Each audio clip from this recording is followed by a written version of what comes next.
কলকাতার প্রান্তে অবস্থিত সেন্ট মেরি গির্জার গম্বুজে বজ্রপাতের শব্দে ছিল পুরো স্থাপত্য। বৈশাখের সেই ভয়ঙ্কর রাতে গির্জার ভেতর একাই বসেছিলেন ফাদার মার্টিন। কনফেশনাল বুথের পর্দা সামনে রেখে তিনি অপেক্ষা করছিলেন শেষ পাপ শিকারের জন্য। ঠিক তখনই দরজাটা প্রায় ভাঙচুর করে ভেতরে ঢুকলো এক যুবক। লম্বা দোহারা চেহারা, পরনে একটা ছিন্ন ভিন্ন কাপড়, যেন দীর্ঘদিন ধরে এই কাপড়ের উপর দিয়ে সড়ক পথের সমস্ত গাড়ি ঘোড়া চাকা তুলে ছুটেছে। ফাদার মার্টিন লক্ষ্য করলেন তার মুখে আতঙ্ক, চোখে অস্থিরতা।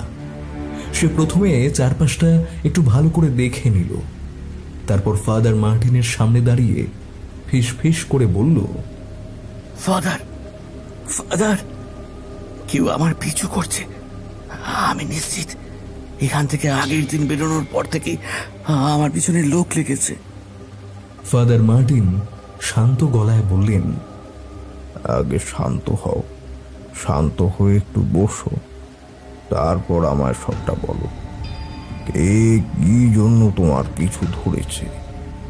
যুবকের উত্তর শুনে ফাদার মার্টিনের মুখ সাদা হয়ে গেল। ও গড, এর মানে? এরপরেই হঠাৎ একটা চিৎকার। গির্জার ভেতর ওরা দুজন ছাড়া কেউ ছিল না। ঝড় বাদলের শব্দে সবকিছু যেন চাপা পড়ে গেল গির্জার আড়ালে। প্রায় আধ ঘন্টা পর সিস্টার মেরি এসে দেখলেন গির্জার সদর দরজা ভেতর থেকে তালা বন্ধ। তিনি নিজে অনেকবার ফাদার মার্টিনের নাম ধরে ডেকে ব্যর্থ হয়ে তারপর কয়েকজনকে ডেকে আনলেন দরজা ভাঙার জন্য। তারপর তারা যা দৃশ্য দেখলেন তাতে পুলিশ ডাকা ছাড়া আর অন্য উপায় ছিল না। নমস্কার, টিম থ্রিল চার্জারে আপনাকে স্বাগত জানাই আরেকবার।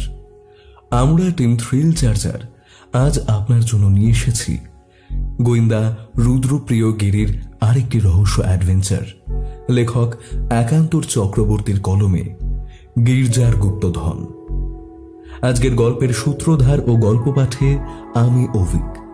গোয়েন্দা রুদ্রপ্রিয় গিরির চরিত্রে দীপম ঘোষ, বিভিন্ন চরিত্রে সৌমিক, সৌরভ সাহা, খুশি, বর্ণালী, সৌরভ রায়, দিব্যেন্দু দাস, সুপ্রজা, কৌশিক এবং আমি অভিক। শব্দ সংযোজন দেবরাজ দে, আবহ নির্মাণ কৌশিক বসু, প্রচ্ছদ নির্মাণ শ্রাবর্ণ ফ্রম স্ক্রিবলিং মাইন্ড। তাহলে চলুন শুরু করা যাক আমাদের আজকের কাহিনী। লেখক একান্তর চক্রবর্তীর কলমে গোয়েন্দা রুদ্রপ্রিয় গিরির রহস্য অ্যাডভেঞ্চার কাহিনী গির্জার গুপ্তধন। আজকে আমার প্রথম দেখা করতে যাওয়া, মানে প্রথমবার কেবলমাত্র প্রেমের উদ্দেশ্যে বেরোনো। ওই যে মৌমিতা চক্রবর্তী, মনে আছে নিশ্চয়ই? সেই মৌমিতা আমার সদাপালিত ব্রহ্মচর্যে এক বিশাল গোলমাল করে দিল বটে। একটা পাজামা পাঞ্জাবি পরেছি আজ। পাঞ্জাবিটা বিস্কুট রঙের, ঘাড়ের কোণে হালকা আতর দিয়েছি, আর হাতে নিয়েছি মৌমিতার জন্যে ত্রৈলোক্যনাথের সাথে একটা গোলাপ ফুল। মৌমিতা বেশ কদিন আমাদের বাড়িতে আমাদের সাথেই ছিল। তারপর একটা বাড়ি ভাড়া খুঁজে দিতেই 3 দিন পর চলে গিয়েছিল। সেদিনের পর থেকে আমাদের আর দেখা হয়নি। ওর ওই কাজল কালো চোখ আর চুলের বন্যা ভেবে রাতে ঘুমোতে যাচ্ছি কয়েকদিন যাবত।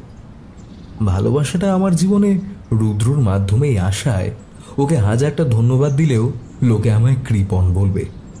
তবুও না হয় তাই সয়ে নেব।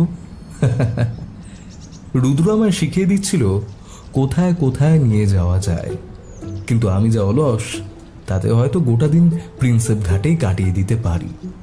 রুদ্র বলছিল, শোনো, বেশি বক বক করবে না শুরুতেই। মেয়েরা সেটা একদম বেশি পছন্দ করে না। অল্প কথা বলবে, যতটা পারা যায় ওর প্রশংসা করবে, ওর চোখ, সাজগোজ এইসব নিয়ে বলবে। আজ তোমার প্রথম অভিসারে আমি কেন জানি না এতটা উত্তেজিত হয়েছি। মনে হচ্ছে আমি যেন যাচ্ছি প্রেম করতে। তুমি যদিও একজন লেখক, তবে বাস্তবে মেয়ে দেখে ভিড়মি খাওয়াটা লেখকের পক্ষে আরো বেশি সম্ভব। আরে রোসো রোসো, এতটা ভবিষ্যৎবাণী না করলেও চলবে। আমরা আগে একে অপরের বন্ধু হতে চাই। বন্ধুত্ব বন্ধুত্ব তো একেবারে গোড়ার কথা, সেটা তো মূল মন্ত্র। তবে আমি তোমায় বলে রাখি, যদি দীর্ঘ সম্পর্কের কথা ভাবো, তাহলে এই বন্ধুত্ব ব্যাপারটা যেন কখনো হাজার মান অভিমানে ভুলে যেও না। বুঝলাম, এই ব্যাগটা আমায় আর ছাড়বে না। যাই হোক, অভিজ্ঞ লোকের থেকে পরামর্শ নিয়ে কাজ করাটাই উচিত। তাহলেই তো মধুরেণও সমাপয়েত হবে। কখনো বেঞ্চিতে, কখনো চায়ের দোকানে, কখনো আবার গঙ্গার ঘাটে। এই কলকাতার জীবন্ত গলির মোড়ে, এই কলকাতার নিষ্প্রাণ চত্বরে, এই কলকাতার এক আদেখলা হলুদ ট্যাক্সি করে ঘুরে বেড়ালাম মৌমিতার সাথে। একবার টুক করে ওর কাছে সিগারেট বাড়িয়ে দিয়ে বললাম, একটা দেবে নাকি? লোকে কি বলবে এর ঠেলায় ওর হাত কাঁপছিল বলে আমিও আর জোর করিনি। কিন্তু দুজনে মিলে পাত পেরে যা খাওয়া দাওয়া করেছি, তাতে ওর মুখে হাসি ফুটেছে। আজকেও একটা সুন্দর অফ হোয়াইট রঙের সোনালি পাড়ের শাড়ি পরেছে, খোপায় রজনীগন্ধার মালা, আর কানে সুন্দর একটা দুল। আমার বড় কবিতা পাচ্ছিল, তাই একটা শুনিয়েও দিলাম গঙ্গার ঘাটে বসে। শেষ বেলায় ঘন কালো আকাশ আমার অভিসারকে আরো মিষ্টি করে তুলল। তবে বেশি বাড়াবাড়ি হওয়ার আগেই বাড়ি পৌঁছে গেলাম আমরা। ও এখন একটা নতুন ভাড়া বাড়িতে থাকছে। বাড়ি ফিরে রুদ্র আমায় ছেঁকে ধরেছে এক প্রকার। গায়ের উপর উঠে পড়ে জিজ্ঞেস করেই যাচ্ছে কি কি হলো। শেষমেশ সব শুনে তারপর আমার পিঠ চাপড়ে দিয়ে বলল, বাহ, সাবাস, তোমার উন্নতি দেখে আমার ঈর্ষা হচ্ছে লেখক। আমি শুধু হাসলাম। ওর জীবনটা এখন এমন একটা দুঃখের দিকে ঝুঁকেছে যে আর এই নিয়ে কোনো কথা বলতে চাই না আমিও। আপনারা হয়তো ভাবছেন, কোথায় প্রতিমা বৌঠান, কেন তার কথা উল্লেখ করছি না।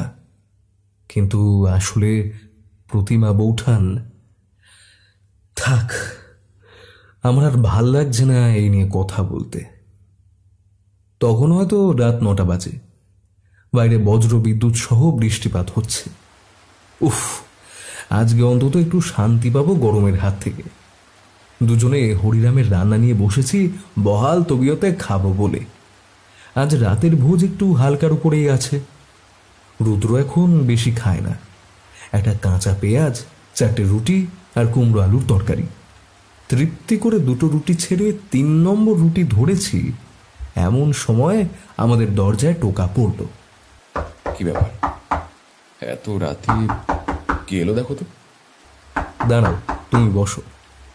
সঙ্গে সঙ্গে থালা ছেড়ে উঠে এগিয়ে গেলাম দরজার দিকে। দরজা খুলতেই দেখি দরজার বাইরে দাঁড়িয়ে আছেন ইন্সপেক্টর সুপ্রভাত। আমি অবাক হয়ে বললাম, কি ব্যাপার, এত রাত্রে হঠাৎ? আর কি বলি আপনাকে, একটা বাজে জিনিস হয়ে গেছে মশাই। আপনি তো একেবারে ভিজে আছেন দেখছি। আসুন আসুন, ভেতরে এসে বসুন। আর বসার সময় নেই, আসলে বাইরে বড্ড বৃষ্টি হচ্ছে। আর এরকম একটা কেস যে হ্যাঁ বলুন অফিসার, আবার কি দুর্ঘটনা ঘটলো? আসলে সেন্ট মেরি গির্জায় 2টো মৃতদেহ উদ্ধার হয়েছে, ফাদার এবং একজন কনফেশন দিতে আসা লোকের। ওই গির্জার সিস্টার মেরি দরজা খুলতে না পেরে ওখানকার লোকদের জানান এবং তারপরেই দরজা খুলে 2টো লাশ দেখতে পান। তাহলে এখনই যেতে হবে বলছেন? একবার চলুন না, খুব একটা তো বেশি দূরে নয়। আর তাছাড়া এখন দেহ আর চার্চে নেই, আমরা নিয়ে গিয়েছি। তাহলে একটা কাজ করুন, আজ রাতে আর যাব না, একেবারে কাল সকালে যাব। খুব একটা অসুবিধা হবে কি?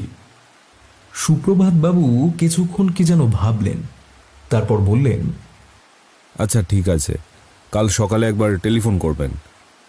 আপনি শুধু চার্চে সিভিলিয়ানদের অবাধ যাতায়াতে লাগাম দিন। বেশ বেশ, আমি তাহলে আসছি। Good night. দরজা বন্ধ করে রুদ্র ভারাক্রান্ত মুখে এসে বসল চেয়ারে। আমি বললাম, আজকেই গেলে ভালো হতো না? আজকে গিয়ে আর লাভ নেই, বডি নিয়ে চলে গেছে অন্য জায়গায়। তার উপর আবার বৃষ্টি বাদলার দিন, কমপক্ষে 15 জন সাধারণ মানুষ সমেত অফিসাররা যাচ্ছে, তাই ভাবে প্রমাণের 12টা বাজিয়েছেন। 15 অনেক কম বললাম, আরো বেশি হতে পারে। ওখানে গিয়ে কালকে যা পাবো আজকে গেলেও তাই পাবো। তুমি এতটা নিশ্চিত? হ্যাঁ, নিশ্চিত। এক্ষেত্রে বন্ধ করে খুনটা 3 রকম ভাবে হতে পারে। এক, সেখানে কেউ গোপন কুঠুরি তৈরি করে রেখেছে, যেখান দিয়ে ঢুকে দুজনকে মেরে চলে গেছে। সেরকম কিছু একটা হলে তাকে আগামী 1 সপ্তাহ বাদে গেলেও খুঁজে পাওয়া যাবে। 2, কেউ খুন করেছে নর্মাল এন্ট্রান্স দিয়ে ঢুকেই, তারপর গির্জার ভেতরে ঢুকে জানলা কিংবা অন্য কোনো জায়গায় দিয়ে বেরিয়ে গেছে। তাহলে আজকে গেলে একটু ভালোই হতো, তবে সেই প্রমাণ নষ্ট করতে পারবে না সাধারণ মানুষ। আর 3 নম্বর হলো, খুনি খুন করে সেখানেই ঘাপটি মেরেছিল। যখন সদল বলে লোকজন ঢুকে দেহ আবিষ্কার করে, তখন সেই ভিড়ের মধ্যে নিজেকে স্রেফ মিশিয়ে দিয়েছে। বুঝলাম। সেক্ষেত্রে প্রমাণ লোপাট হয়ে যাওয়ার চান্স সবচাইতে বেশি। একদমই তাই। সে সাধারণ মানুষের ছদ্মবেশে পালিয়ে যেতে পারে, কিংবা চার্চের কোনো লোকও হতে পারে, যার সম্ভাবনা বেশি। কারণ একসাথে চার্চের ফাদার আর একজন সাধারণ মানুষকে খুন করার অভিপ্রায় সাধারণ বহিরাগতের থাকবে না। তাহলে এখন আপাতত সবকিছু বাদ দিয়ে রুটি তরকারিতে মনোনিবেশ করতে বলছো? আর কাঁচা পেঁয়াজও। পরদিন সকাল। আগের দিনের বৃষ্টিতে কলকাতা শহরে জল জমেছে বটে, তবে আমাদের এদিকটায় তুলনামূলক কম। ছিটে ফোটা কাদা আর হুশ করে চলে যাওয়া অটো ট্যাক্সির দৌড়াতে যত বাঁচিয়ে চলা যায় ততই মঙ্গল। রুদ্র বলল, আপাতত থানায় যাই, ভদ্রলোকের সঙ্গে কথা বলি, তারপর সেখান থেকেই যাওয়া যাবে। টেলিফোনে কথা হয়েছিল কি? হ্যাঁ, হয়েছিল সকালের দিকে। থানাতেই আছেন। থানায় পৌঁছতেই দেখলাম সুপ্রভাত বাবু বড্ড তাড়াহুড়োয় আছেন। আমাদের দেখে বললেন, এখন আর বসে কথা বলার সময় নেই, চলুন চার্চে ঘুরে আসি। আমরা ওনার সঙ্গে বেরিয়ে পড়লাম।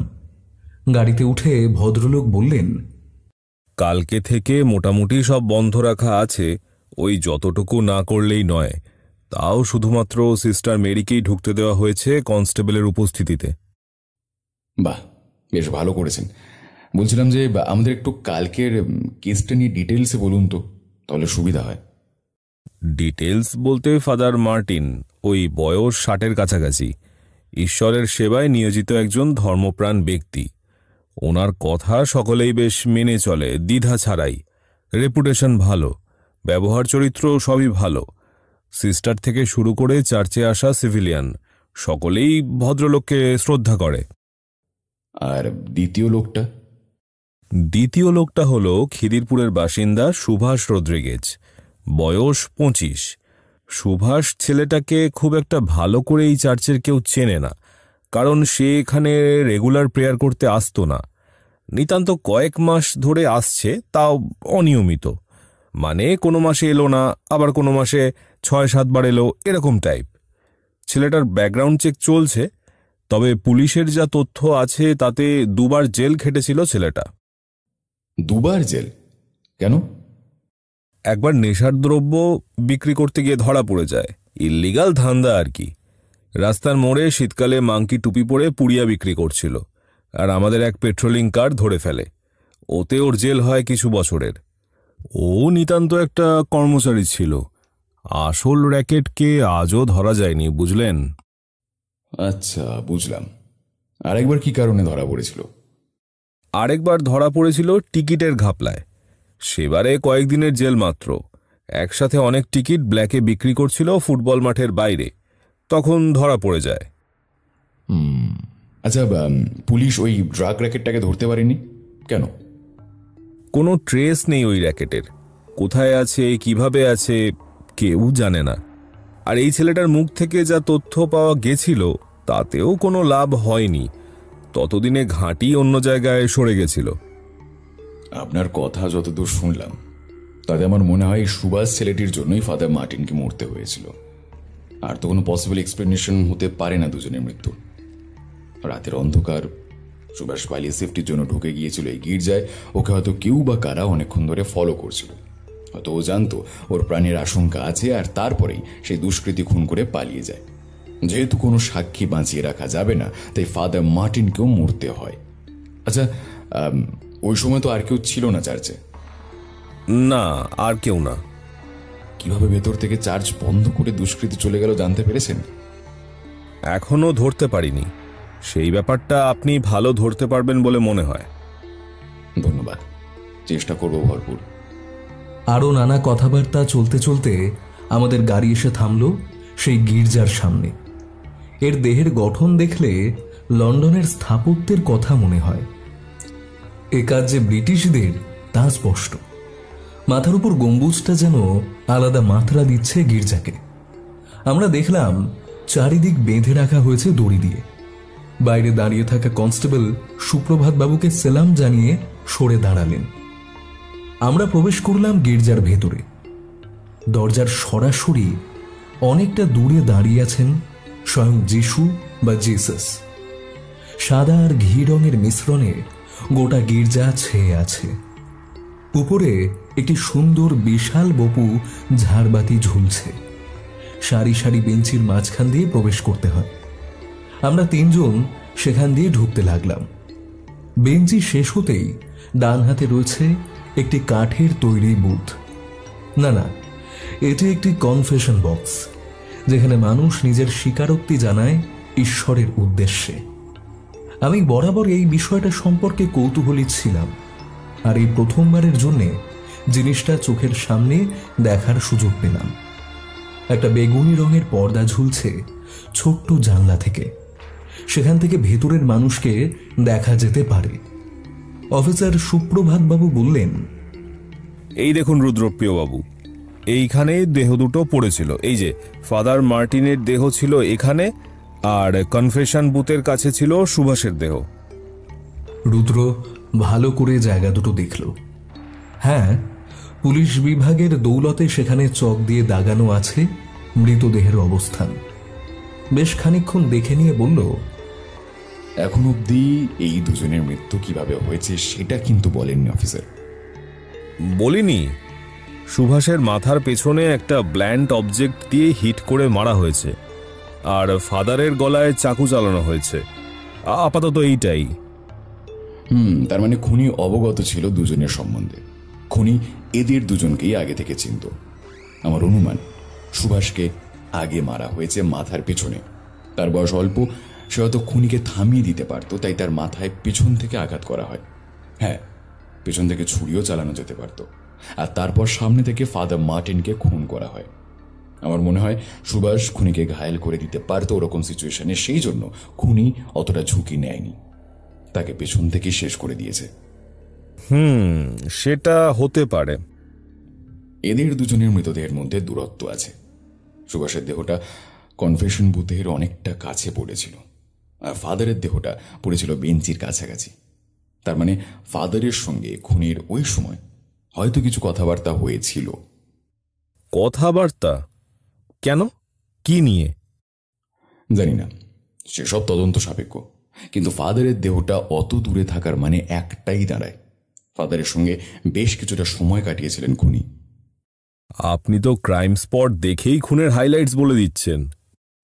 এখনো তো দেখা বাকি মশাই, একবার বুথে ঢুকে দেখি বলে রুদ্র বুথের ভেতর নজর দিল। বেশ খানিকক্ষণ খতিয়ে দেখে বেরিয়ে এলো বাইরে। মন দিয়ে অনুসন্ধানে মেতে রইল বেঞ্চির পায়ায় পায়ায়। তবে সে সামনের দিকের বেঞ্চির চাইতেও বেশি আগ্রহ প্রকাশ করল শেষের কিংবা কোনার বেঞ্চিগুলোতে। ভালো করে দেখলাম আমিও।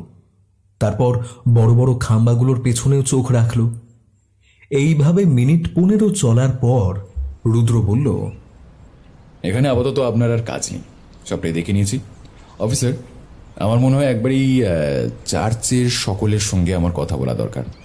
আপনি কি বলছেন? আমি তো বলেছি, আমি চাই আপনিও বলুন। এই চার্চে অনেক রকমের গল্প আছে, সেসব নিয়ে ইন্টারেস্ট প্রকাশ করিনি যদিও। কি ধরনের? গুপ্তধনের। গুপ্তধন? রুদ্রর চোখ দুটি বিস্ময়ে গোল গোল হয়ে রইল। আমিও বিস্মিত। আমায় একটু খুলে বলবেন? এটা পুরোটাই একটা রটনা মিস্টার রুদ্রপ্রিয়। আসলে অনেককাল আগে থেকেই সকলে বলা বলি করত এখানে নাকি ব্রিটিশ এম্পায়ারের কিছু ধন গুপ্ত আছে। আগে যেখানে বেন্টিং থেকে শুরু করে ওয়েলেসলি, ডালহৌসি সকলের যাতায়াত ছিল, সেই কারণে এইসব কথাবার্তা স্বদেশীরা প্রচার করে থাকতেন। এই ব্যাপারটাকে মনে হয় না এখানকার কেউ সিরিয়াসলি নিয়েছিল বলে। না নেওয়ার কারণ? কারণ এইরকম জায়গায় গুপ্তধনের অস্তিত্ব থাকাটা কি খুব একটা স্বাভাবিক? আপনিই বলুন।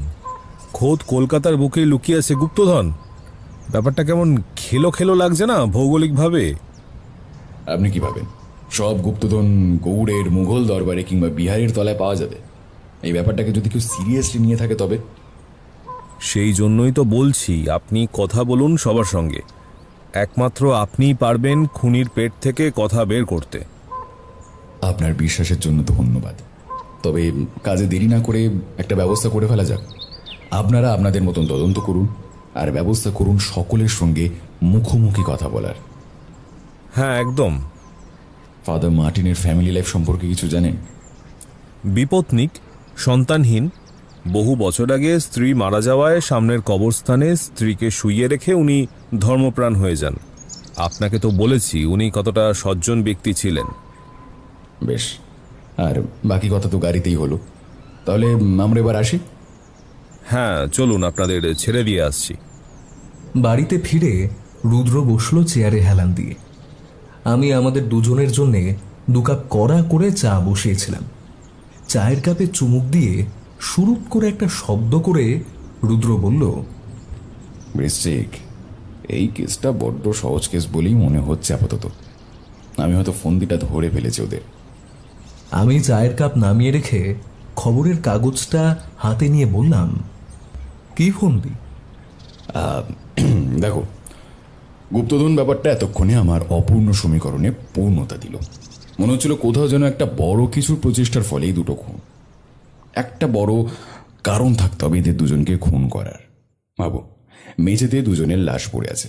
একজন ঈশ্বরের সেবায় নিযুক্ত, সর্বদা ভালো কাজে নিজেকে নিয়োজিত করেছেন, আর আরেকজন নেশার জিনিসপত্রের ব্যবসায় নিয়োজিত, তাও আবার বেআইনি। সাদা এবং কালো, এই দুটো ঘুঁটিকে একই দাবার বোর্ডে কে মারতে চাইল? সে কি কোনো স্টেটমেন্ট দিচ্ছে? সে কি বলতে চাইছে যে এই দেখো, সৎ অসৎ, ভালো মন্দ, ঈশ্বরের উপাসক আর সামাজিকভাবে শয়তানের উপাসক, দুজনের অন্তিম ফলাফল একই, মৃত্যু। তুমি তো এটাকে মোটামুটি থিওরি হিসেবে ভাবছো। জাত পাত শ্রেণী বর্ণ দিয়ে ব্যাপারটাকে না ভাবলেও চলে না? চলে চলে, এবং সেটাই চলা উচিত। আমি তো আর ডারউইন নই যেরকম একটা থিওরি দিয়ে দিতে পারি। তবে আমি গোয়েন্দা, এটুকু বলতে পারি, খুনির উদ্দেশ্য মোটেই সামাজিক শ্রেণীবিদ্বেষের লাগাম লাগানো নয়। তার উদ্দেশ্য বড্ড পার্সোনাল, বড্ড স্বার্থরক্ষার মতো। সে খুন করেছে কোনো কিছু পেতে, যা হয়তো এই দুজন থাকতে সে পেতে পারবে না, কিংবা এরা এমন কিছু জানতো যেটা জানাজানি হয়ে গেলে তার সেই জিনিসটা পাওয়া হবে না, কিংবা হয়তো সে পেয়ে গেছে সেই কাঙ্ক্ষিত বস্তুটি, তবে সেটি তার কাছে থাকবে না। কি বস্তু যাকে নিয়ে এই দুটি খুন একসঙ্গে হলো? হিয়ার কামস দ্য গুপ্তধন।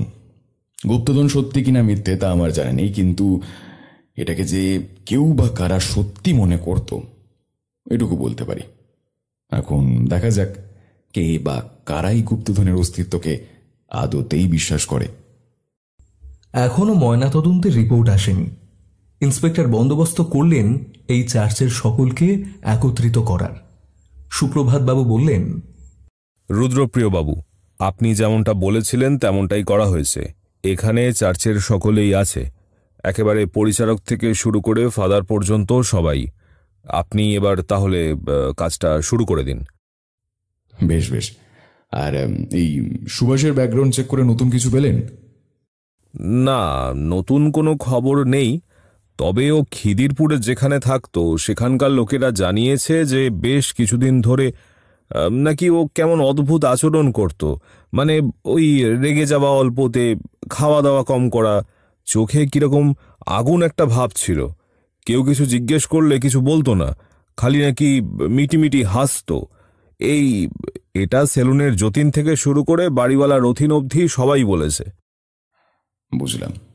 তার মানে বিগত কিছুদিন ধরে এই সুভাষ ছেলেটির কিছু একটা হয়েছিল, কিংবা কোনো একটা বিশেষ জিনিসে সে ফেঁসে গেছিল।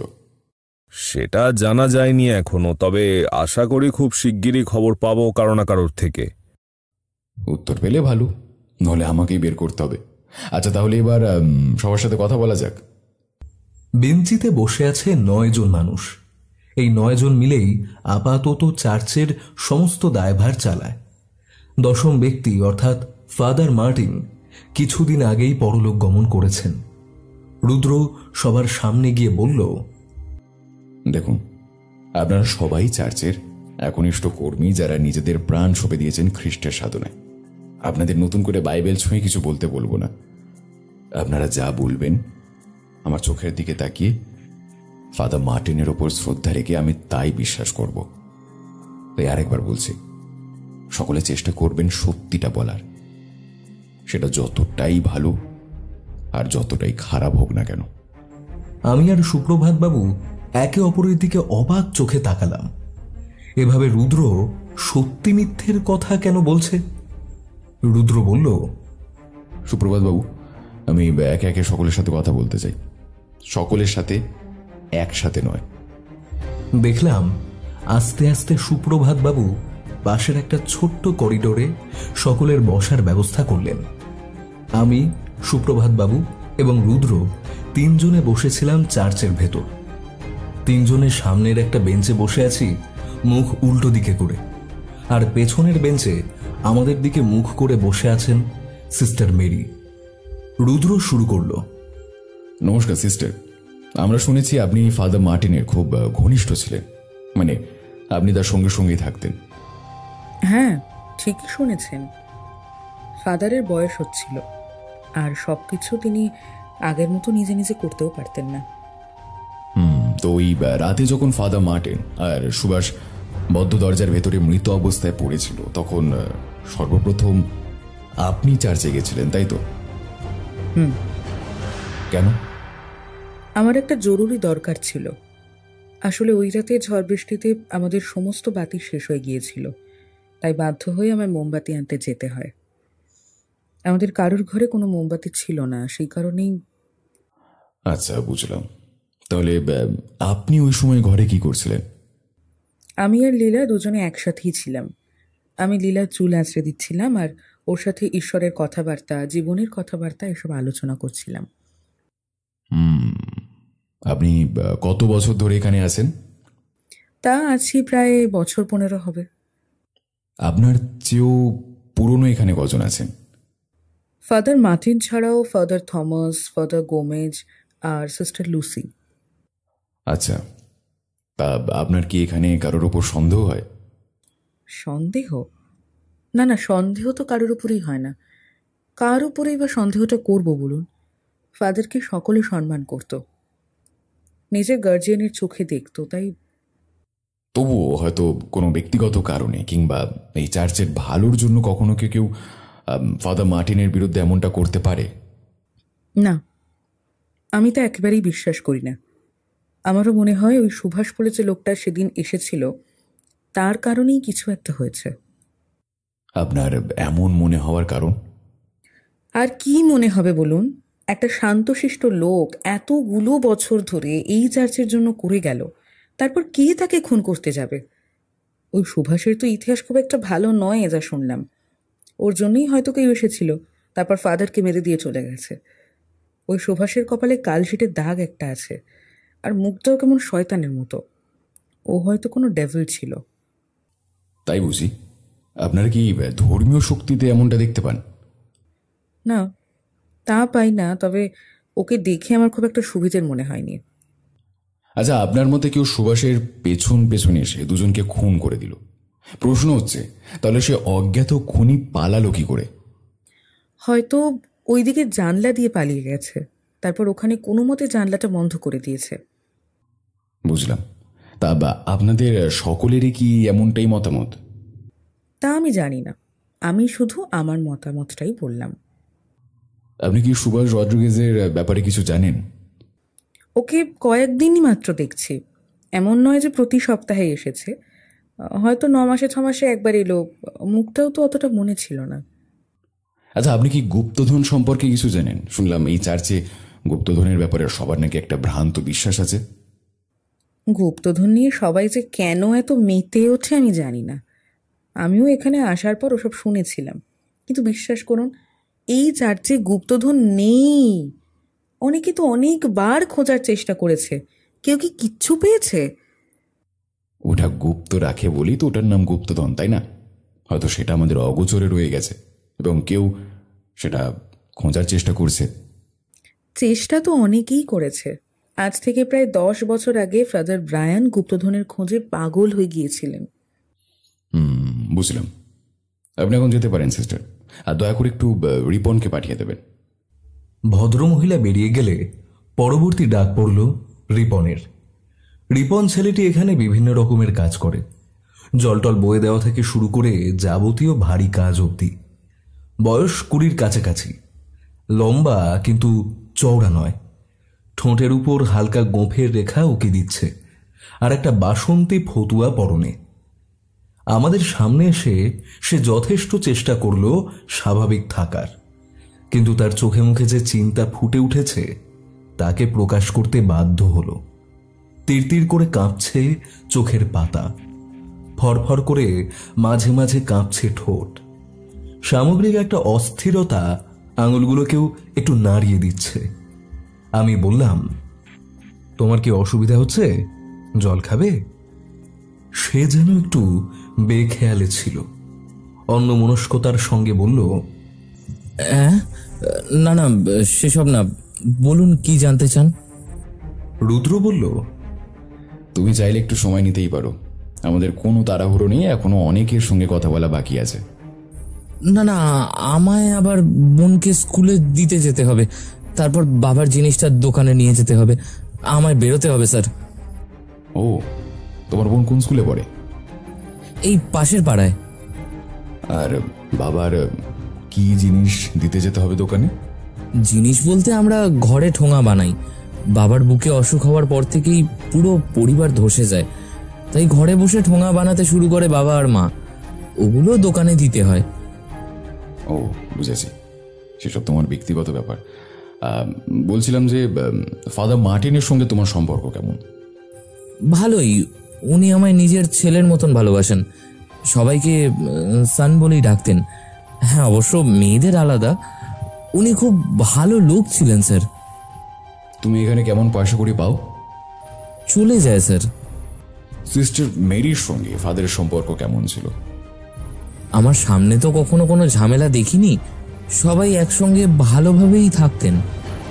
তাহলে ফাদারের এই খুনটা সম্পর্কে তোমার কোনো মতামত নেই?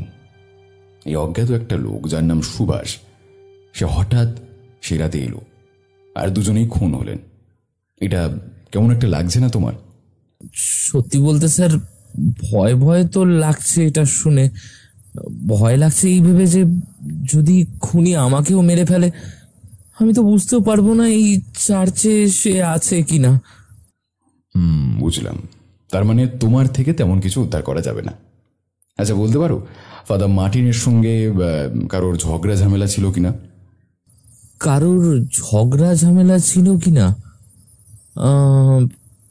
বলে সে কিছুক্ষণ ভাবতে শুরু করলো, তারপর বলল, উনি তো শান্ত মানুষ ছিলেন স্যার, কারোর সঙ্গে কিছু খারাপ ব্যবহার করতেন না।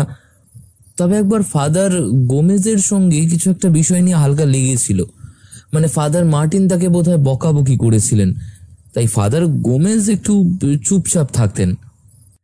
এটা কবে নাগাদ হয়েছিল? তাও হবে 4 মাস বা 3 ওরকম। বুঝলাম। তা কি বিষয় হয়েছিল সেটা? তা তো জানি না স্যার। ওই রাতে তুমি কোথায় ছিলে, মানে যে রাতে ফাদার খুন হলেন? আমি তো আমার ঘরেই ছিলাম স্যার, কিছুই করছিলাম না তেমন। জানলা দিয়ে একটু বৃষ্টি দেখছিলাম, আর তারপর বৃষ্টি পড়লে জানলা দরজা বন্ধ করে দিয়েছিলাম। ঠিক আছে, তুমি এখন এসো। তোমার তাড়াহুড়ো আছে বলে তুমি যাও, আর যাওয়ার পর কাউকে পাঠিয়ে দিও, ফাদার গোমেজ বাদে অন্য কাউকে। রিপন হালকা হাসি মুখ করে উঠে গেল। আমি রুদ্রর দিকে তাকিয়ে বললাম, ফাদার মার্টিনের যে কারোর সঙ্গে ঝামেলা হতে পারে সেটাই বড্ড অবাক লাগছে। এখন অবধি এসে ভদ্রলোককে তো মহাপুরুষ বলেই মনে হচ্ছে। না না ব্রেসচেক, ঝগড়া ঝামেলা ঠিক নয় হয়তো। শুনলে না, ফাদার গোমেজ চুপচাপ ছিলেন কিছুদিন, হয়তো বকাঝকা খেয়েছিলেন ফাদার মার্টিনের কাছ থেকে। তবে আগে আরো কয়েকজনের মুখ থেকে এই ব্যাপারে কিছু না শুনলে কথাটা বলা উচিত হবে না। এবারে ঘরে প্রবেশ করল একজন অল্প বয়সী মেয়ে, নাম লীলা। এর বয়স 18-19 হবে। লালচে ফোলা গাল আর চঞ্চল চোখ। সবেমাত্র একটা বয়সের গণ্ডি পেরিয়ে আরেকদিকে ধাবমান হয়েছে বলেই বোধহয় বড্ড লজ্জা পাচ্ছিল। তাকে সহজ করার জন্যে রুদ্র বলল, নমস্কার, তুমি বুঝি সিস্টারদের সাহায্য করো? মেয়েটি লজ্জিতভাবেই বলল, মানে হ্যাঁ, আমি ওই একটু আধটু করি, আর বাইবেল পাঠ করি আর প্রেয়ার করি। বাবা, বেশ বেশ। তা তোমার বয়স কত? 19। পড়াশোনা করছো? আগে হ্যাঁ, পড়াশোনা করেছিলাম, তবে মাঝখানে ছেড়ে দিতে হয়েছিল। এখন আবার করছি। কেন ছেড়ে দিতে হয়েছিল? কেন? আসলে বাড়িতে একটু সমস্যা হয়েছিল, তাই আমার পড়াশোনা করানোটা মুশকিল ছিল। তবে এখন আবার করছি। বাহ, তা এই চার্চে তুমি কতদিন ধরে আছো? বেশি দিন নয়, ওই 1 বছর হবে। তবু অন্যান্যদের সম্পর্কে একটা ধারণা তো তোমার থাকবেই। ফাদার মার্টিনের ব্যাপারে তুমি কি মনে করো? অর্থাৎ ভদ্রলোক কেমন ছিলেন? খুবই ভালো ছিলেন ফাদার মার্টিন। আমাদের সবাইকে ভীষণ স্নেহ করতেন, যত্নে আগলে রাখতেন, সবার দিকে খেয়াল রাখতেন। আর আমায় ধরে ধরে তো বাইবেলের ভার্সও শিখিয়েছিলেন। ওনার কোনো তুলনাই হয় না। বলতে বলতে যেন চোখটা একটু ভারী হয়ে এলো তার। রুদ্র আবার প্রশ্ন করল, সুভাষ রড্রিগেজ, মানে যে লোকটা ফাদারকে একসঙ্গে পাওয়া গিয়েছিল, সে লোকটার ব্যাপারে তুমি কিছু জানো? না, তেমন কিছু তো জানি না। লোকটাকে আমার মনেও ছিল না, আমিও তো খেয়াল করিনি কোনোদিন। তোমার ফাদার মার্টিন এত ভালো মানুষ হওয়া সত্ত্বেও এমন হলো, এর পিছনে কোনো না কোনো কারণ তো থাকবেই। তোমার কি মনে হয়? আমার মনে যাই থাকুক না কেন, ক্রাইস্ট ঠিক শাস্তি দেবেনই পাপীকে। Romans 6:23, for the wages of sin is death, but the gift of God is eternal life through Jesus Christ our Lord. কেউ যে কারণেই এই খুন করে থাকুক না কেন, তাকে ঈশ্বরকে জবাব দিতেই হবে। আচ্ছা, সেই ঝড় জলের রাত্রে তুমি কোথায় ছিলে? আমি তো সিস্টার মেরির সঙ্গেই ছিলাম স্যার। তাই কি করছিলে তোমরা? উনি আমায় ওনার জীবনের বিভিন্ন কথা বলেছিলেন, কিভাবে বড় হয়েছেন, কি কি কষ্ট পেয়েছেন, আর তারপর আমার চুল বেঁধে দিয়েছিলেন। আচ্ছা লীলা, তুমি গুপ্তধন সম্পর্কে কিছু জানো? গুপ্তধন? আমি সেরকমভাবে কারোর মুখে শুনিনি যদিও, তবে একবার রিপনদা আমাকে বলেছিল এটা নিয়ে। আমি এসব অত জানতে চাইনি, আর ও বলেছিল ও তেমন কিছু জানেও না। তাহলে তোমায় কেন বলেছিল? ও নিজেই আমায় জিজ্ঞেস করছিল যে আমি গুপ্তধন সম্পর্কে কিছু জানি কিনা। বুঝলাম। ঠিক আছে লীলা, তুমি এখন যেতে পারো, আর পরবর্তী কাউকে পাঠিয়ে দাও। এইভাবে পরপর আমরা আরো কয়েকজনের সঙ্গে কথা বললাম। শেষে বাকি ছিল শুধু 2 জন, ফাদার গোমেজ আর ফাদার উইলিয়াম। আমরা 3 জনে তখন অনেকগুলো তথ্য জেনে ফেলেছি চার্চ এবং তার অভ্যন্তরীণ বিষয়সমূহ সম্পর্কে। নানান লোকের বয়ানে উঠে এসেছে চার্চের প্রতিটি ব্যক্তির এক এক রকম চরিত্র। তবে সকলের কথায় আপাতভাবে এখনো অবধি একটি জিনিস ধ্রুবক, সেটা হচ্ছে ফাদার মার্টিনের চরিত্র। তিনি যে একজন সৎ ধার্মিক ব্যক্তি ছিলেন সেটা আপাতত আমাদের কাছে পরিষ্কার। তাই ইন্সপেক্টর সুপ্রভাত বাবু বললেন, রুদ্রপ্রিয় বাবু, আজকালকার দিনে ভালো মানুষদেরও যদি এভাবে খুন হতে হয়, তাহলে আমাদের মতো পাপী মানুষেরা কোথায় যাবে বলুন তো? আমার মনেও যে এই কথা আসেনি এমনটা নয়। কিছুক্ষণ নিজেদের মধ্যে কথাবার্তা বলে নিয়ে আমরা আরেকবার শুরু করলাম আমাদের জিজ্ঞাসাবাদ পর্ব। ঘরে ঢুকলেন ফাদার গোমেজ। আপাতত তার সম্বন্ধে আমাদের কাছে একটা খসড়া তৈরি হয়েছে যদিও। ফাদার গোমেজ ধার্মিক, কিন্তু গোড়া ধরনের। পান থেকে চুন খসলেই তিনি কাউকে কথা শোনাতে ছাড়েন না। তবে ফাদার মার্টিন বয়োজ্যেষ্ঠ হওয়ায় তাকে যথেষ্ট সম্মান করতেন। বাকি সকলের কাছে একটু খিটখিটে, একটু দাম্ভিক, একটু রগচটা হলেন ফাদার গোমেজ। আমাদের সামনে উনি যখন বসলেন তখন উনার গম্ভীর ব্যক্তিত্ব বেঞ্চিতেও প্রকট হল।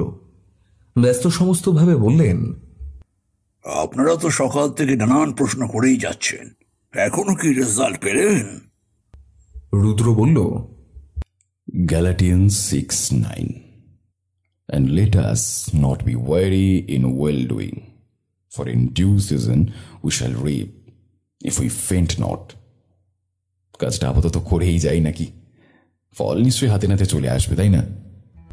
ফাদার রুদ্রর কথায় চুপ করে রইলেন। রুদ্র প্রশ্ন পর্ব শুরু করল। যে রাত্রে ফাদার খুন হলো সেই রাত্রে আপনি কোথায় ছিলেন? আমি তো সিস্টার মেরির ডাকে বেরিয়ে গিয়েছিলাম ঘর থেকে। না না, আমি বলছি যে আপনি ওই সন্ধ্যে থেকে রাত কোথায় ছিলেন? ঘরেই ছিলাম, কিছুক্ষণ নিজের প্রেয়ার করে খাওয়া দাওয়ার ভাবনা ভাবছিলাম। এমন সময় দেখি সিস্টার মেরি আমাদের হাঁক ডাক শুরু করলো। আমরা শুনলাম আপনার সঙ্গে ফাদার মার্টিনের কোনো কারণে বাকবিতণ্ডা হয়েছিল, তা কি কারণে? ভদ্রলোক একটু অসন্তুষ্ট হলেন, মুখ কুঁচকে বললেন, অতদূর যখন জেনে গেছেন তখন নিশ্চয়ই এটাও জেনেছেন যে কেন আমার সঙ্গে উনার বাকবিতণ্ডা হয়েছিল। জেনেছি, মিথ্যা বলবো না, তবুও আপনার মুখে আরেকবার শুনতে চাই, বলুন। ফাদার মার্টিন আর আমার একটা বিষয়ে দ্বিমত ছিল। দুজনের দিকেই হয়তো সঠিক ছিলাম। সে যাই হোক, রাকেশ তনুই বলে একটা ছেলেকে আমি খ্রিস্ট ধর্মে দীক্ষা দিতে চেয়েছিলাম, কিন্তু ফাদার মার্টিন তাতে রাজি হননি। তিনি এই কাজে বাধা দিয়েছিলেন। তাই বাধা কেন দিয়েছিলেন জানতে পারি? রাকেশ তনুইয়ের বিশেষ ইচ্ছে ছিল না ধর্মান্তরিত করার, কিন্তু আমি তাকে জোর করেছিলাম। সেই নিয়ে আমার উপর মনক্ষুণ্ণ হন ফাদার মার্টিন। আপনি হঠাৎ এই রাকেশকে রাফায়েল বানাতে উদ্যত কেন হয়েছিলেন? কোনো বিশেষ কারণ ছিল নাকি? ছেলেটা বেশ কদিন ধরেই আমার সঙ্গে ছিল। ওর বাড়িতে অনেক সমস্যা চলছিল, এমনিতেই ভাঙাচোরা বাড়ি আর হাজারটা ঝামেলা ছিল। আমি ওকে বলেছিলাম এর থেকে ধর্ম বদলে আমাদের সঙ্গে থাকুক। তার মানে আপনি ওকে ভালো জীবন অফার করেছিলেন নিজের ধর্মের বদলে, তাই তো? ফাদার গোমেজ মাথা নিচু করে রইলেন। তারপর হালকা স্বরে বললেন, ফাদার মার্টিন সেটা হতে দেননি। সেই নিয়ে শুধুমাত্র আমাদের মধ্যে ঝামেলা হয়েছিল, ব্যাস, আর কিছু না। বুঝলাম। আপনি গুপ্তধনের ব্যাপারে কিছু জানেন? গুপ্তধন? আর জানি, জানবো না কেন? ওই জিনিসটা নিয়ে সকলের যে কেন মাথা নেই বুঝি না। আমাদের কাছে যথেষ্ট প্রমাণ আছে এখানে গুপ্তধন থাকার সম্ভাবনা প্রবল সেই সম্পর্কে, তবু আমাদের মধ্যে কেউ এই ব্যাপারটা নিয়ে খোঁড়াখুড়ি করলাম কই? কিন্তু আমি শুনলাম এই সন্ধান নাকি আগে হয়েছে। দূর, ওটাকে আপনি সন্ধান বলেন নাকি? কোনা কোনা দেখা দরকার। কোথায় কোথায় ধন সম্পদ লুকিয়ে থাকতে পারে কে জানে। আপনি তো একজন ঈশ্বরের সেবক, গুপ্তধনের প্রতি আপনার এখনো এত উন্মাদনা রয়েছে। মূল ব্যাপারটা সেই ধন সম্পদের মূল্যে নয় ডিটেকটিভ। আমার রোমাঞ্চ ওটাকে উদ্ধার করার অ্যাডভেঞ্চারের জন্যে। আমি বিশ্বাস করি রোমাঞ্চ জিনিসটাই আমায় বাঁচিয়ে রেখেছে এখনো। না হলে এই দিনানিপাতের ধারাবাদ কবেই শুকিয়ে যেতাম কে জানে। তাহলে আপনি বেঁচে থাকার জন্য কি করেন, অর্থাৎ না শুকিয়ে যাওয়ার জন্য? একটু আধটু ক্রাইস্টের বাইরেও বইপত্র পড়ি, স্পেশালি ওই অ্যাডাল্ট কাহিনী। কমিক বুক হলে সেরা হয় বুঝলেন। আর খেলাধুলাও দেখি ফাঁক পেলে, রেডিওতে শুনি। এই আগের কথাগুলো কিন্তু কাউকে বলবেন না প্লিজ, তাহলে আমার সম্মানহানি হয়ে যাবে। বেশ, আমার শেষ প্রশ্ন, আপনি সুভাষ ছেলেটিকে চিনতেন? হ্যাঁ, চিনতাম তো। কাউকে বলবেন না, ছেলেটাকে আমি 200 টাকা ধার দিয়েছিলাম। বেটা মরেও গেল আর আমার টাকাটাও পাওয়া যাবে না। তাই নাকি? কেন ধার দিয়েছিলেন কেন? বলেছিল বাড়িতে খুব সমস্যা, মায়ের টিবি আছে, যদি আমি কিছু সাহায্য করি। আমায় এমনিতেই চার্চে কেউ সহ্য করতে পারে না, ওই সবাইকে খুব সোজাসাপটা কথা বলে দিই তো, তাই জন্য। কিন্তু মানুষটা আমি ওরকম নই আসলে। ছেলেটার কথা শুনে ওইটুকু টাকা দিয়েছিলাম, তাও কম তো নয় বলুন।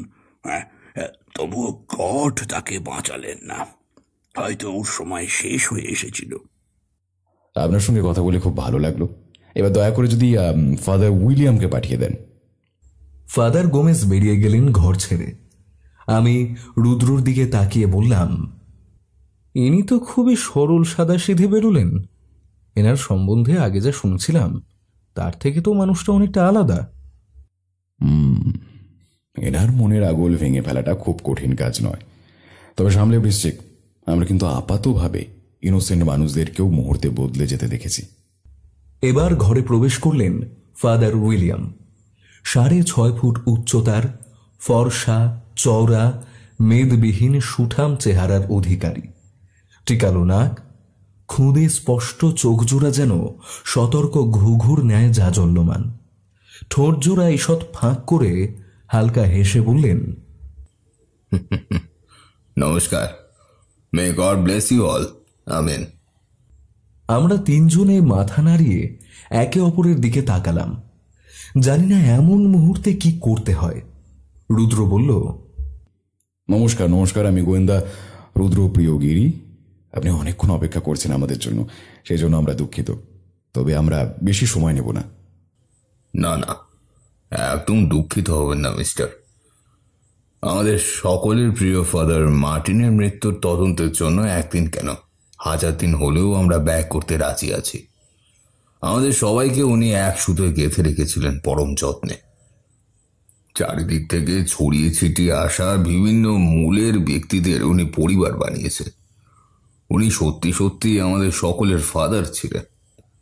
ফাদার মার্টিনের মৃত্যু রাতে আপনি কোথায় ছিলেন?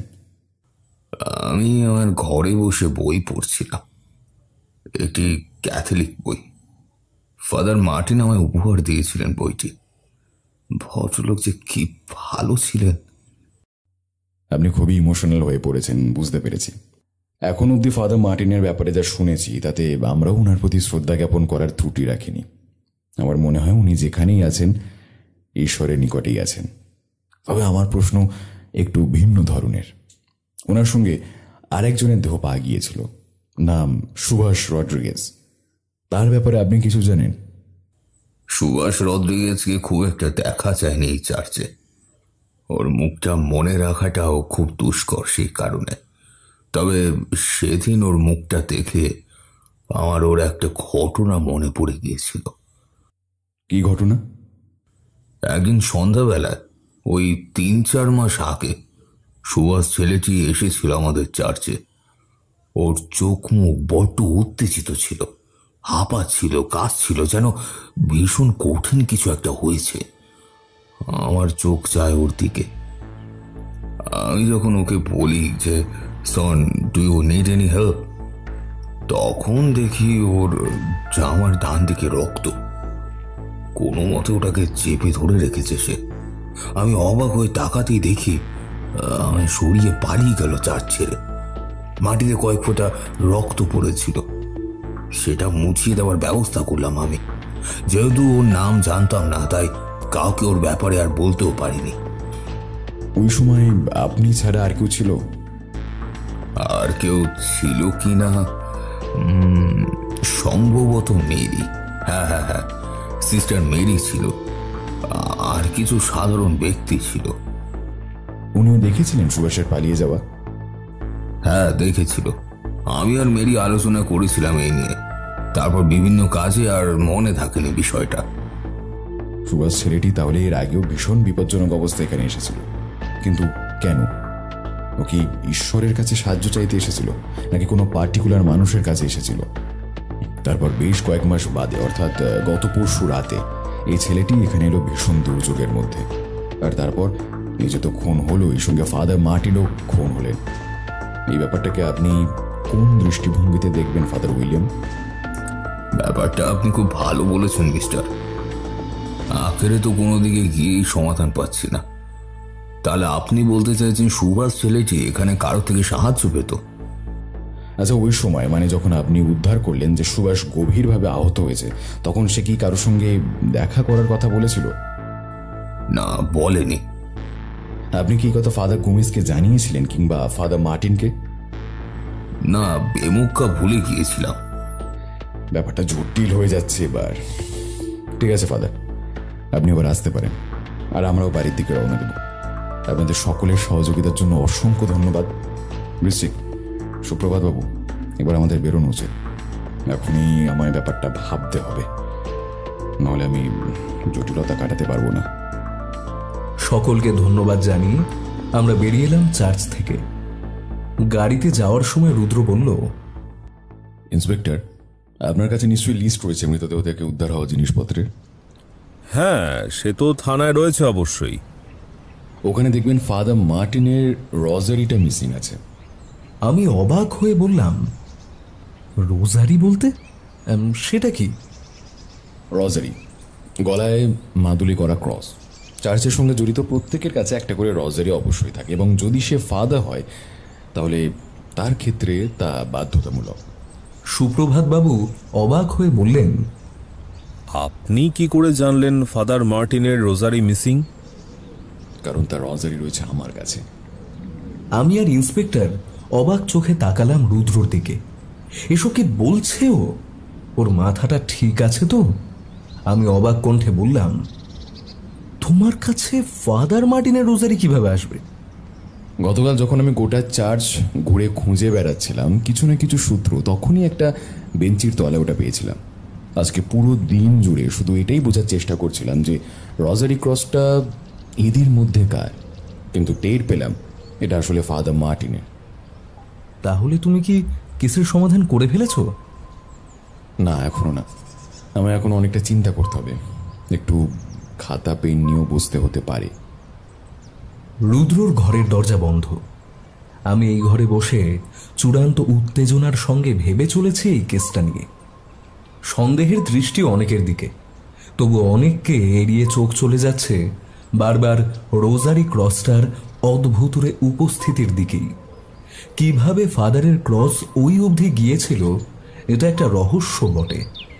এমনিতেই খুনির সন্ধান মিলছে না, তার উপর আবার এই ক্রস যেন চোরের উপর বাট পার হয়ে বসেছে।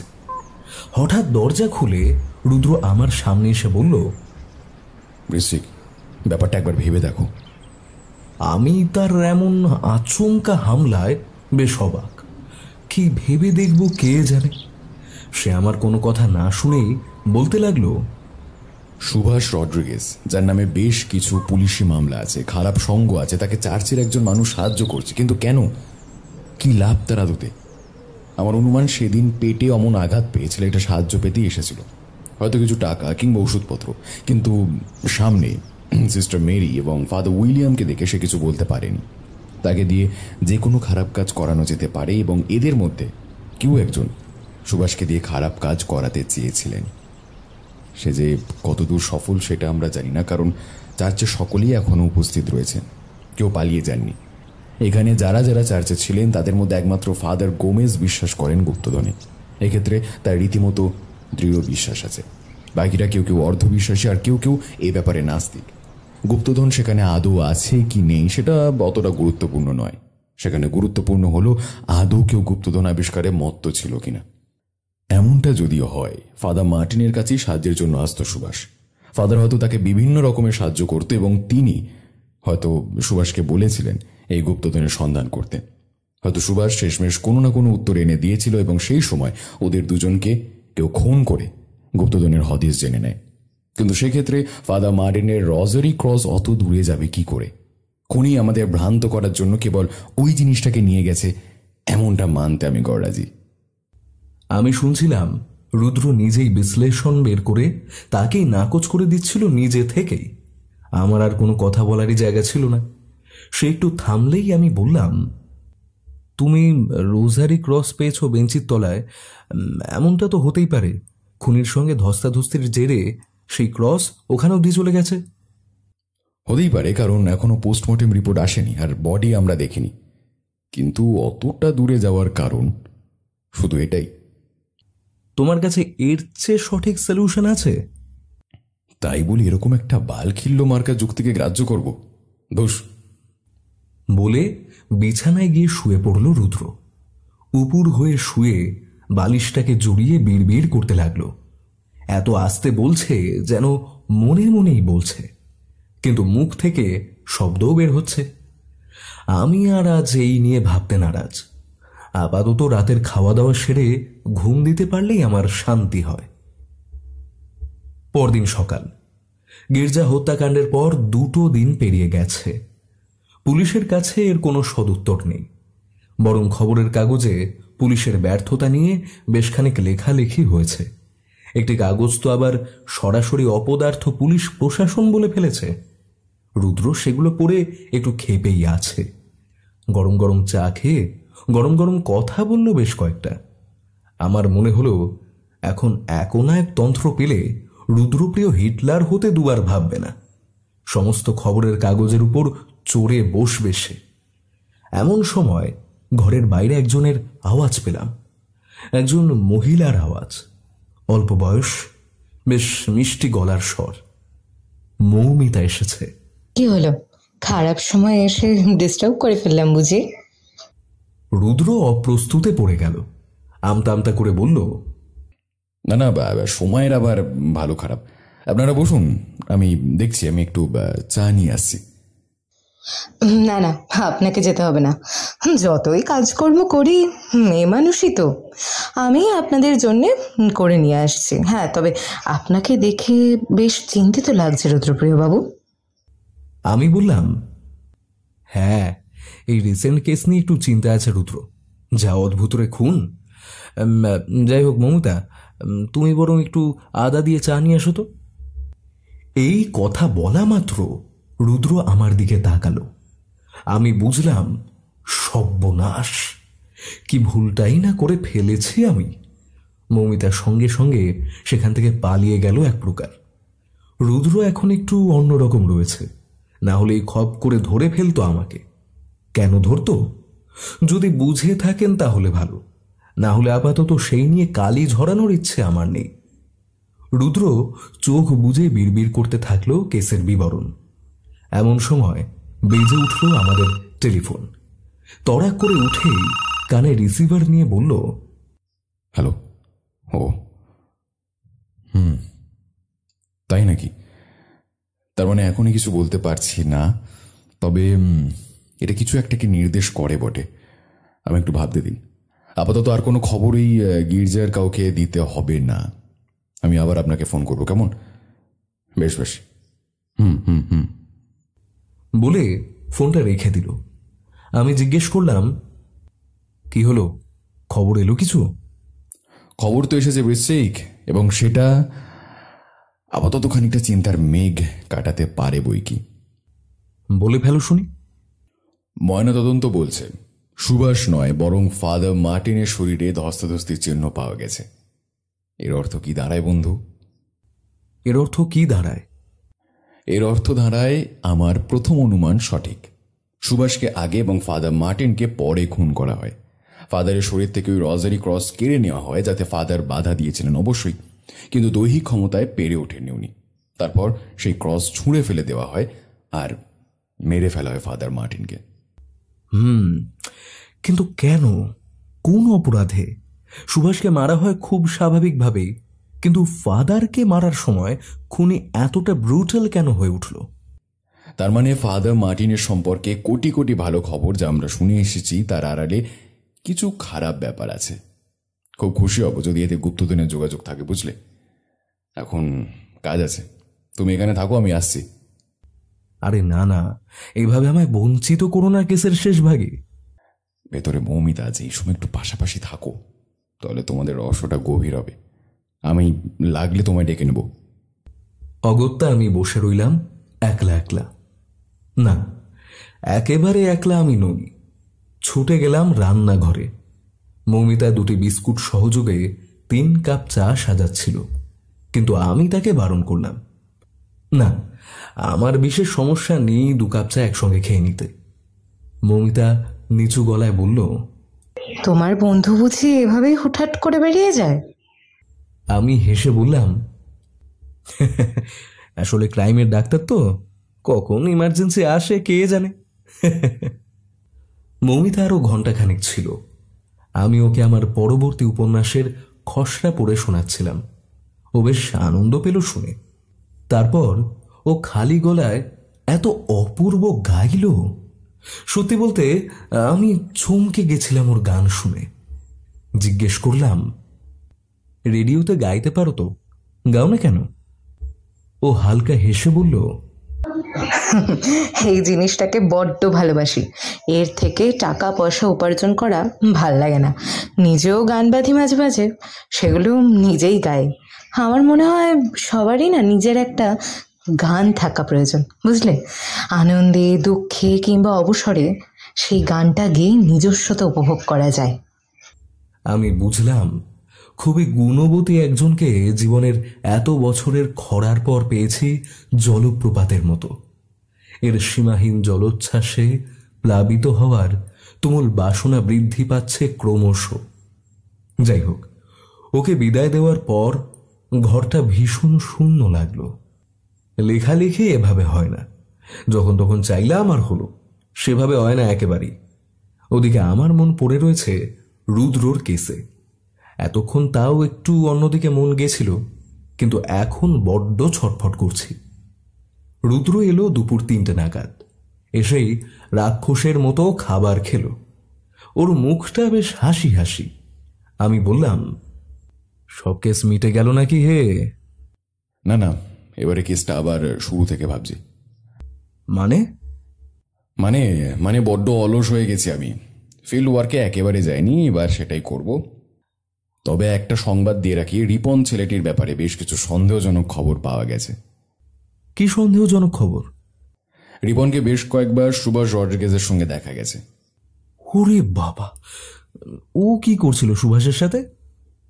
সেটা জানলেই তো কেস সলভ বন্ধু। আর একটা খবরও মিলেছে যদিও। কি খবর?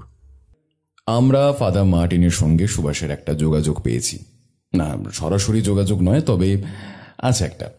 আসলে এই ব্যাপারটা আজকেই আমার মাথায় এলো সবটা শোনার পর। তাই সুপ্রভাত বাবুকে বললাম সুভাষের ব্যাপারে পুলিশের কাছে যা আছে সবটা খতিয়ে ফাদার মার্টিনের সঙ্গে কোনো যোগাযোগ পাওয়া যায় কিনা। তা কি পেলে? সুভাষ রড্রিগেজের মায়ের দূর সম্পর্কের এক আত্মীয় হলেন ফাদার মার্টিন। একবার ভেবে দেখো ব্যাপারটা। তার মানে ফাদার মার্টিনের সঙ্গেই যোগাযোগ ছিল সুভাষের, কিন্তু কেন? কি উদ্দেশ্য ছিল ফাদারের? আমার মনে হয় ফাদার ওয়াকিবহল ছিলেন সুভাষের কাজকর্ম সম্পর্কে। সেই জন্য উনি ওকে দিয়ে এমন কোনো কাজ করাতে চেয়েছিলেন যা ধর্মীয় পরিচয় ছিল না, অর্থাৎ কোনো অধর্মের কাজ। সেই জন্যে খুনি ওই ক্রস ছুঁড়ে ফেলে দিয়েছিল এটা বোঝাতে যে ফাদার মার্টিন আসলে ধর্মপ্রাণ খ্রিস্টান নয়। একদমই তাই।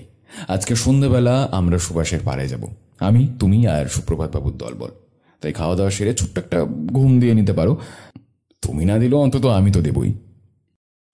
না, আমার ঘুম এলো না। তবে রুদ্র ঘুমালো বেশ কিছুক্ষণ। হঠাৎ টেলিফোন এলো সুপ্রভাত বাবুর।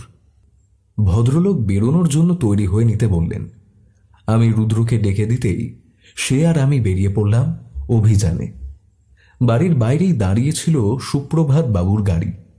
আমরা গাড়িতে উঠতেই গাড়ি ছুটতে শুরু করে দিল সুভাষের পাড়ার উদ্দেশ্যে। গাড়িতে যেতে যেতে সুপ্রভাত বাবু বললেন, আপনার কথা মতো আমরা সুভাষের পাড়ায় খোঁজ চালাচ্ছিলাম। তখনই একটা ছিঁচকে চোরের মতো দেখতে ছেলেকে পাকড়াও করি। আসলে পাড়ার কিছু লোক বলেছিল ছেলেটা নাকি সুভাষের সাথে সাথে থাকে। তা ওকে ধরতেই সে বেটা বলেই যাচ্ছে, আমি কিছু জানি না স্যার, আমি কিছু জানি না স্যার। ওসব ন্যাকাপোনা বাদ দিয়ে সত্যিটা উগরাতে বললাম। এবার ওকে তো অ্যারেস্ট করতে পারি না এই মর্মে। ছেলেটা অনেক কথা বলল ওর ব্যাপারে। জিজ্ঞাসা করলাম কাদের সঙ্গে থাকতো সুভাষ, কেমন ভাষা ভাষা সব উত্তর দিল। বুঝলাম। সে এখন বাড়িতেই আছে তো? হ্যাঁ, সেই ব্যবস্থা করে এসেছি। আপনি চলুন, একবার তাকে জিজ্ঞাসাবাদও করবেন আর পাড়ার অন্যান্যদের থেকেও যদি কিছু পাওয়া যায়। হ্যাঁ, সেই ভালো। একজনের থেকে সব তথ্য পাওয়া যাবে না। গাড়ি সুভাষের পাড়ায় থামল আরো মিনিট 25 পরে। গলি গলি দিয়ে ঝুলন্ত জামা কাপড়ের ভিড়ের মধ্য দিয়ে গলতে গলতে আমরা গিয়ে পৌঁছলাম সেই ছেলেটির বাড়ির সামনে। একটা বড় ভাঙাচোরা বাড়ির দোতলার ঘরে ছেলেটি তার পরিবার নিয়ে থাকে। ঘরে ঢুকে দেখলাম কেমন গুটি সুটি মেরে যেন এক কোণে বসে আছে ছেলেটা। বয়স অল্প, গায়ের রং বাদামি, চোখগুলো বেশ গোল গোল। গোটা ঘরে একটা বাজে গন্ধ রয়েছে। খাটের উপরে ওর মা আর ভাই বসে আছে। ভাইটা সম্ভবত 5-এর ঘরের নামতা পড়ছিল সেই সময়। রুদ্র বলল, তোমার নাম কি? আমার নাম বিট্টু। বিট্টু, একটু বাইরে এসো তো, কথা আছে। বিট্টু বাইরের সিঁড়ির কাছে এসে দাঁড়ালো। রুদ্র একটা সিগারেট ধরিয়ে নিল। লম্বা একটা ধোঁয়া ছেড়ে বলল, বিট্টু, এই সুভাষের সঙ্গে তোমার পরিচয় কিভাবে? বিট্টু একটু মাথা চুলকে বলল, ওই এক বন্ধুর থেকে আলাপ। খুব একটা বন্ধুত্ব নেই আমাদের মধ্যে কিন্তু স্যার, মানে ওই চিনি আর কি। দেখো, আমি কিন্তু জানি টিকিট কেলেঙ্কারিতে তুমিও ধরা পড়েছিল ওর সাথে, তাই আমার সাথে চালাকি বাদে বাকি যা যা আছে সেগুলো তুমি করতে পারো। বিট্টু যেন থতমত খেয়ে গেল। এবার সে বলল, স্যার বিশ্বাস করুন, ওর সাথে আমি আর কাজ করিনি কিছু। আমি তো এখন উপেন্দার দলে আছি। উপেন্দার সাথে কাজ করলে পুলিশের সেফটি আছে স্যার।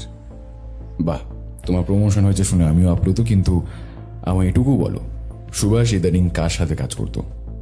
কারোর সাথে কাজ করতো না স্যার, ওর তারের সমস্যা আছে। মালটা কারোর আন্ডারে কাজ করার মতো ছেলেই না। তাহলে কি ও একা একাই? আমি ওর কাজ নিয়ে যাই না স্যার, তবে এতটুকু জানি মালটা পাক্কা বেঁধো। একবার শেষালা আমায় ঠাটিয়ে থাপ্পড় এনে দিয়েছিল। আমি ওর বাপ তুলে যা খিস্তি করেছিলাম না স্যার। বাহ, অতীব সুন্দর। তোমার বিভিন্ন গুণ দেখে আমি মুগ্ধ বিট্টু। তোমার উজ্জ্বল ভবিষ্যৎ আর আটকায় কে? যাই হোক, সুভাষের সঙ্গে ইদানিং কেউ দেখা করতে আসতো? দেখা করতে মানে সেরকম তো খুব একটা খেয়াল নেই স্যার। তবে খুব যদি ভুল না হই, একজন মহিলা, হ্যাঁ মহিলা, বেশ সুন্দর দেখতে, ফর্সা করে ওর পিছু পিছু যাচ্ছিল। একজন সুন্দরী মহিলা? কোনো বিবরণ দিতে পারো তার? সুন্দর দেখতে মহিলা, ফর্সা, ব্যাস। সেভাবে দেখতে গেলে তো আমাদের কলকাতায় লক্ষাধিক মহিলা তুমি পাবে। তারা সবাই তো সুভাষকে ফলো করছিল না। না মানে, হ্যাঁ ঠিক ঠিক, ওই মহিলাটার চুলটা অন্য রঙের ছিল, সূর্যের আলোয় বেশ চকচক করছিল। লালচে না বাদামি ঠিক জানি না, তবে আমাদের মতো কালো না। কি কাপড় পরেছিলেন? একটা শাড়ি, ছাপা শাড়ি। বয়স আন্দাজ? আমার মাকে তো দেখলেন, মায়ের চেয়ে একটু ছোটই হবে। তোমার মায়ের চেয়ে বয়সে ছোট, লালচে কিংবা বাদামি চুল, পরনে শাড়ি। বেশ বেশ, তুমি তাকে আরেকবার দেখলে চিনতে পারবে? হ্যাঁ হ্যাঁ পারবো। এবার রুদ্র ইন্সপেক্টরের দিকে ঘুরে বলল, একে হাতে রাখুন, আমাদের দরকার হতে পারে। আপাতত এখান থেকে বেরোনো যাক। গাড়িতে বসে রুদ্র অফিসারকে জিজ্ঞেস করল, রিপনের ব্যাপারে আর কিছু পেলেন? আর কিছু বলতে ছেলেটা ফাদার মার্টিনের খুব ঘেঁষা ছিল, আর ওর সঙ্গে ওই চার্চের মেয়েটি, ওই লীলা বলে যে আছে, তার সঙ্গে একটা সম্পর্ক হয়েছিল। বুঝলাম। রিপন, ফাদার মার্টিন আর সুভাষের সংযোগ তো বোঝা গেল, কিন্তু এই সংযোগের ব্যাপারে লীলা কি জানতো? আমাদের সামনে সেভাবে তো কিছু বলল না। মেয়েটাকে প্রথম দিন দেখে বড্ড শান্ত লাজুক লাগছিল, তবে আজকে দেখলে বুঝতে পারতেন মেয়েটার মধ্যে একটা আগুন আছে। আগুন আছে। সব অঙ্কগুলো যেন মিলে যাচ্ছে আস্তে আস্তে। তাই মিলছে বুঝি? হ্যাঁ মিলছে। আচ্ছা, গুপ্তধনের ব্যাপারে আর কিছু জানতে পেরেছেন? আপনি মশাই ওই একটা জিনিস নিয়েই আছেন প্রথম থেকে। বলছি তো, ওই গির্জায় কোনো গুপ্তধন নেই। আপনি হয়তো ঠিক, আমি হয়তো একটু বেশি ইমাজিন করছি বিষয়টা নিয়ে। এই বলতে বলতে আমরা পৌঁছে গেলাম আমাদের বাড়িতে। বাড়ি পৌঁছে আজ রুদ্রর মুখে অনেকটা শান্তি দেখতে পেলাম। রুদ্র মিটিমিটি হেসে বলল, কি দারুণ না সমাজের নিয়ম। খুব সৎ লোকটারও একটা কালো দিক থাকে, আর যাকে আপাতভাবে খারাপ লাগে তার ভালো দিক নজরে পড়ে যায়। আসলে দাবার বোর্ডের মতন আমাদের সমাজ নয়। আমাদের সমাজের সবকটা ঘুঁটি কিছুটা সাদা, কিছুটা কালো।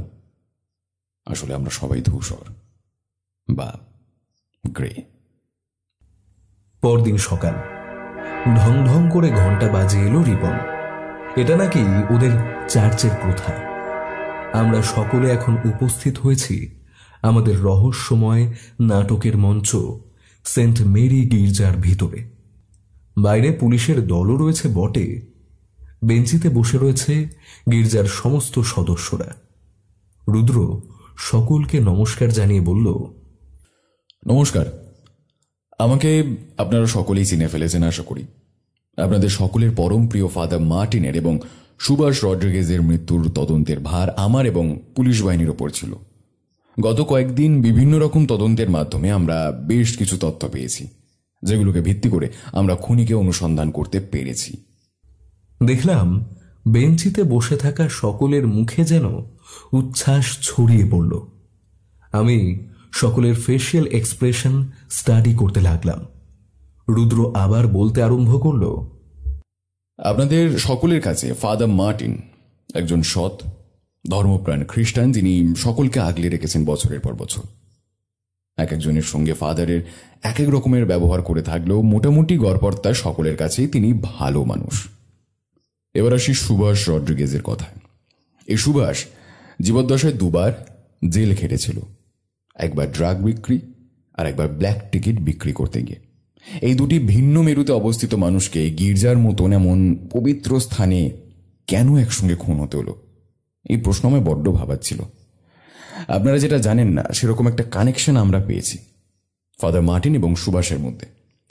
আসলে ওনারা দুজনেই সম্পর্কে রিলেটিভ, যাকে বলে আত্মীয়, কিন্তু একে অপরের উপস্থিতি সম্পর্কে ওয়াকিবহল ছিলেন। এমনকি ফাদার মার্টিন সুভাষের বাড়িতে গিয়েছিলেন। সুভাষের বাবা মা মারা যাওয়ার পর থেকেই মূলত সুভাষের অধঃপতন শুরু হয়। সে নানান খারাপ কাজের সঙ্গে জড়িয়ে পড়ে, বিভিন্ন ধরনের খারাপ কাজে ঢুকে পড়ে। বেশ কিছুদিন ফাদারের সঙ্গে সুভাষের কোনো যোগাযোগ ছিল না, কিন্তু আজ থেকে বেশ কয়েক মাস আগে একদিন ফাদার মার্টিন সুভাষকে খুব গোপনে ডেকে পাঠান। না মানে উনি নিজে ডেকে পাঠাননি, উনি সেই কাগজের ভার দিয়েছিলেন রিপনকে। সকলে এবার রিপনের দিকে তাকালো। রিপন মাথা নিচু করে চুপচাপ দাঁড়িয়ে রইল বেঞ্চির এক কোণায়। এখন প্রশ্ন হলো, ঠিক কি কারণে দীর্ঘ সময়ের পর সুভাষকে প্রয়োজন হলো ফাদার মার্টিনের? এর উত্তর হলো চার্চের সবচেয়ে বড় রটনা, সবচেয়ে বড় মিথ, গুপ্তধন। সকলে এবার অবাক চোখে তাকালো রুদ্রর দিকে। আমি পরিষ্কার তাদের চোখে অবিশ্বাস দেখতে পাচ্ছিলাম। আগে হ্যাঁ, গুপ্তধন। ফাদার মার্টিন দীর্ঘদিন এই গির্জা থেকে আবিষ্কার করতে পেরেছিলেন গির্জার গুপ্তধন। কিভাবে তিনি আবিষ্কার করেছিলেন, কোথায় ছিল এই গুপ্তধন, সেসব আমার অজানা। যেহেতু তার নিজের বলতে কেউ নেই, তাই আত্মীয় পরিজনদের মধ্যে সুভাষকে তিনি একটা গুরু দায়িত্ব দিলেন। দায়িত্বটা এরকম ছিল যে প্রত্যেক মাসে যখন যখন ফাদার ফাঁকা বুঝবেন, তখন তখন রিপনকে দিয়ে খবর পাঠাবেন। এক্ষেত্রে ফাদার কোনো চিঠি সাহায্য নেননি এই কারণে, যাতে সেই চিঠি বেহাত হয়ে পাছে কেউ না জেনে যায়। যাই হোক, তো সুভাষ নিজের উপস্থিতি জানাতো প্রেয়ারের সময় বেঞ্চিতে বসে। এরপর কোনো এক ফাঁকা স্থানে গুপ্তধনের কিছু অংশ অল্প অল্প করে দেওয়া হতো সুভাষকে। এরপর সুভাষ সেই জিনিস নিয়ে চলে যেত এবং ফাদার বলেছিলেন এই গোটা সম্পদের একটা বৃহৎ অংশ তিনি সুভাষকে দেবেন। এভাবেই চার্চের সমস্ত সম্পদ চলে যায় চার্চের বাইরে, সকলের চোখের আড়ালে। আমি বললাম, তাহলে সত্যি গুপ্তধন ছিল এখানে, কিন্তু সেটা কি? সেই উত্তর আপাতত রিপন বলতে পারবে, তবে আমার কথা এখনো শেষ হয়নি। আমরা সুভাষের পাড়ায় গিয়ে একটা কথা জানতে পারি। সুভাষের এক বন্ধুস্থানীয় ছেলে, যার নাম বিট্টু, সে জানায় একজন মধ্যবয়স্ক মহিলা নাকি সুভাষকে অনুসরণ করেছিলেন কয়েকদিন আগে। কোনো মহিলা কেন সুভাষকে ফলো করবে? তার যা বর্ণনা বিট্টু দিয়েছিল, তাতে আমার সন্দেহ একজনের ওপরেই নিবদ্ধ হয়। সুপ্রভাত বাবু, এবার আপনি বিট্টুকে ভেতরে নিয়ে আসুন। বিট্টু পুলিশের গাড়ি থেকে নেমে ভেতরে এলো। রুদ্রকে বলল, একবার একটু দেখিয়ে দাও তো বিট্টু, তোমার সেদিনকার দেখা মহিলা এই ঘরে এখন আছেন কিনা। বিট্টু বেশি সময় নিল না, সহজে নিজের তর্জনী উঁচিয়ে ধরল সিস্টার মেরির দিকে। ঘরে থাকা আমরা সকলে হতবাক। Sister Mary? কিন্তু কেন, কিভাবে? সিস্টার মেরি প্রবল অসংকোচে মাথা নিচু করে ফেলেছেন। তিনি যেন নিজেই নিজের কাছে লুকোতে চাইছিলেন। রুদ্র বলল, আগে হ্যাঁ, সিস্টার আমাদের সামনে তার চুল ঢেকে রাখেন বই কি, তবে আগের দিন তার স্কার্ফের ভেতর থেকে বেরিয়ে আসা চুল দেখেছি বটে। তাই আমার এক বিন্দু সময় লাগেনি বুঝতে যে ওই দিন সিস্টার মেরি সুভাষকে ফলো করতে করতে গিয়েছিলেন। আমার সন্দেহ আগে থেকেই আপনার উপরে ছিল সিস্টার। আপনি প্রশ্নোত্তর পর্বের সময় বলেছিলেন সুভাষের মুখ নাকি আপনার মনেই নেই। আবার কিছুক্ষণ বাদেই বলেছিলেন যে ওর মুখ দেখেই আপনার চোর চোর মনে হয়েছিল। গালে কেমন একটা কাটা দাগ, যে মানুষ একজনকে ভুলেই যাবে সে তার গালের কাটা দাগ ওভাবে মনে রাখবে? আমরা যদি কাউকে একেবারেই খেয়াল না করে থাকি তাহলে এটা সাধারণত হওয়ার কথা নয়। সিস্টার চুপ করে বসে আছেন। রুদ্র কথা বলেই চলল। তবে বয়ানকালে মিস্টার মেরি বলেছিলেন ওই সন্ধ্যায় নাকি উনি লীলার সঙ্গে ছিলেন এবং লীলাও জানে যে সিস্টার মেরির সঙ্গে ছিল। এবং এই কথা বলার সময় আমার দিব্যি মনে আছে সিস্টার মেরি নিজের ক্রস ছুঁয়ে বলেছিলেন। তারপর যখন জিজ্ঞেস করা হলো উনি কি করছিলেন, তখন বললেন লীলার চুল বেঁধে দিচ্ছিলেন আর গল্প করছিলেন। সেই কথাটা উনি ক্রস ছুঁয়ে বলেননি। অর্থাৎ সিস্টার মেরি যদি খুনের সময় গির্জায় থাকেন তাহলে লীলা কোথায় ছিল সিস্টার? সহসা সকলের মুখ পানসে হয়ে গেল যেন। লীলা নিজের লাল লাল মুখখানি আরো রাঙিয়ে আমাদের দিকে তাকিয়ে রইল। লীলা এবার উত্তেজিত হয়ে বলল, হ্যাঁ আমি ছিলাম সিস্টারের সাথে এখানেই, এই চার্চে। ওই সুভাষ লোকটার মাথায় আমি বাড়ি মেরেছিলাম। বাহ বাহ বাহ বাহ, এত সহজে স্বীকার করে নিলে লীলা। বেশ বেশ, বাকিটা তুমি বলবে না, আমায় বলতে দাও। ভুল হলে ধরিয়ে দিও কেবলমাত্র, তাহলেই হবে। তুমি আচমকা সুভাষের মাথায় আঘাত করেছিলে এবং সেই আঘাতে সুভাষের মৃত্যু হয়। আর ঠিক সেই সময় আড়াল থেকে বেরিয়ে আসেন সিস্টার মেরি। সিস্টার মেরি অনেক কিছুই খেয়াল করেছিলেন অনেক দিন ধরে। পেটে জখম নিয়ে আসা সুভাষকে পালিয়ে যেতে দেখে উনি বেশ অবাক হয়েছিলেন। আর তারপর একদিন আড়াল থেকে সিস্টার দেখে ফেলেন ফাদার মার্টিন এবং সুভাষের লেনদেন প্রক্রিয়া। তারপর দীর্ঘ একটা প্ল্যান বানিয়ে ফেলেন উনি। সেদিন লীলা যখন সুভাষের মাথায় আঘাত করে তখন ফাদার প্রচণ্ড অবাক হয়ে যান লীলার এই কীর্তি দেখে। সিস্টার মেরি বেরিয়ে এসে ফাদারকে প্রচণ্ড তিরস্কার করেন, কারণ তিনি বুঝতে পেরেছিলেন ফাদার কোনো খারাপ কাজে লিপ্ত আছেন, তাদের ঠকাচ্ছেন। হাতে ছুরি নিয়ে সিস্টার জবাব চান ফাদারের কাছে। বাধ্য হয়ে ফাদার স্বীকার করেন সব কিছু। একজন লোভী ঈশ্বরের সেবককে তাই উপযুক্ত শিক্ষা দিতে গলা থেকে টেনে ওনার রজারি ক্রস ছুঁড়ে ফেলে দেন সিস্টার। কিন্তু মরে যাওয়ার আগে বাধা দিতে উদ্যত হন ফাদার। সেই কারণেই আমরা ওনার ময়নাতদন্তে ধস্তাধস্তির চিহ্ন পেয়েছি।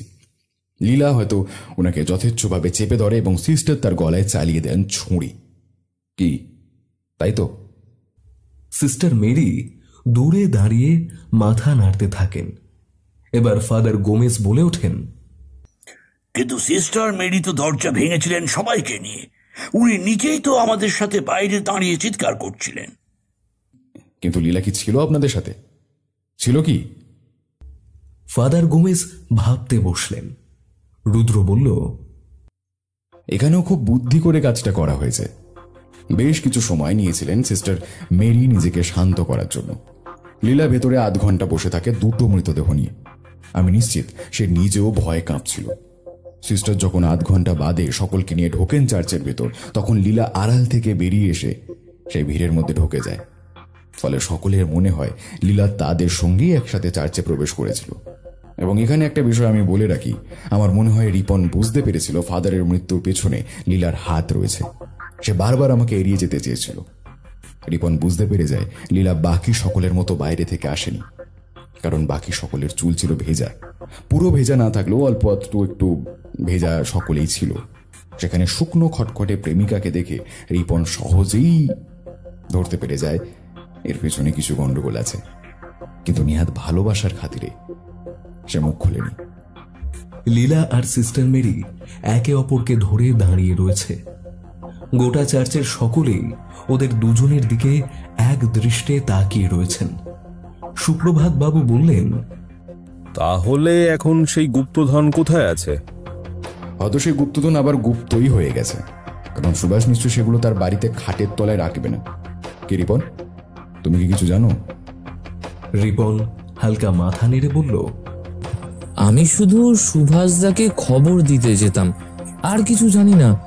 আর ফাদারকে সাহায্য করতাম ওগুলো ব্যাগে ঢোকাতে। তাই?